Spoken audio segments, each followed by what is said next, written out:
Lulutuan ko nga pala kayo ng adobong sitaw. Isa nga pala ito sa mga paborito ng aking baby lalabs darling. Ang adobong sitaw. Team Buyat!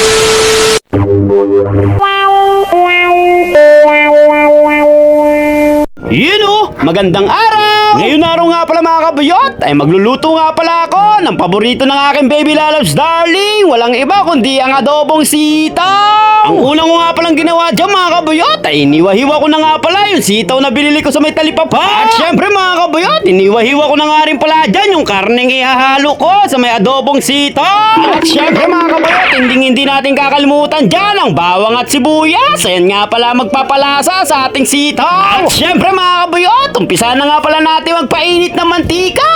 At syempre habang nagluluto ka ay wag kang mag-iinit dyan. Hayaan mo nga lang pala uminit yung kawali at yung mantika. At ikaw wag kang mag-iinit. Wag mong sasabayan ng init ng panahon. At syempre mga kabuyot, pag mainit na nga pala yung mantika salin mo na nga pala yung bawang. Wag mo nga palang kakalimutan na halu-haluin yung bawang dahil madali lang yung masunog. At syempre pag naamoy mo na nga pala yung aroma ng bawang, ilagay mo na nga rin pala yung sibuyas. Pag nagkahiwa-hiwalay na nga pala yung sibuyas mga kabuyot, halo nyo na nga pala yung karne na isasahog nyo. At syempre mga kabuyot, wag nyo nga palang kakalimutan na wag haluin yan. Kailangan minuminuto halu-haluin nyo para hindi nga pala masunog yung karne at bawang at sibuyas. At habang hinihintay ko nga pala lumambot yung karne mga kabuyot, tatayan naman yung sitaw. Inuhugasan ko na nga pala siya ng maigi para matanggal nga pala dyan yung mga uod na nakakabit. Joke lang mga kabuyot, baka maniwala naman kayo, wala nga palang uod dyan at fresh na fresh ko nga pala yan nabili sa may tali pa po. Pagtapos ko nga palang hugasan yung sitaw mga kabuyot, ay hinalo-halo ko nga pala uli yung karne dyan at para hindi siya masunog. At syempre pagtapos ko nga pala siyang halo-haluin ay sinalang ko na nga pala yung sitaw dyan. Abay mapaparami na naman ang kain ng mga itik neto. Kaya hindi kami pumapayat, tumataba kami. 100% na siguradong masarap yan mga kabuyot. Dahil yan nga pala yung pinakapaborito kong lutuin. Walang iba kundi ang adobo.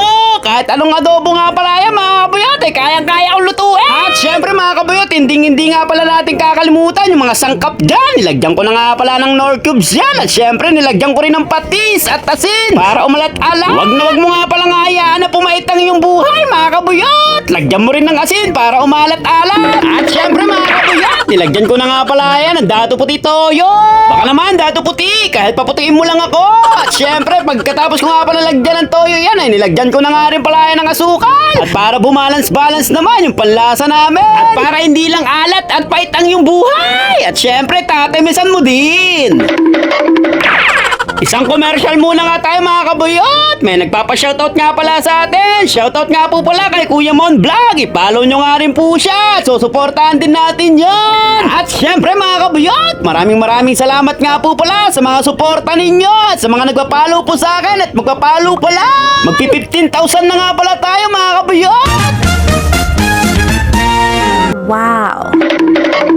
Kaya nga pala mga kabuyot, dinagdagan ko nga pala ng konting tubig dyan dahil medyo matamis-tamis at medyo maalat-alat. Kaya nung dinagdagan ko ay talagang saktong-sakto na siya.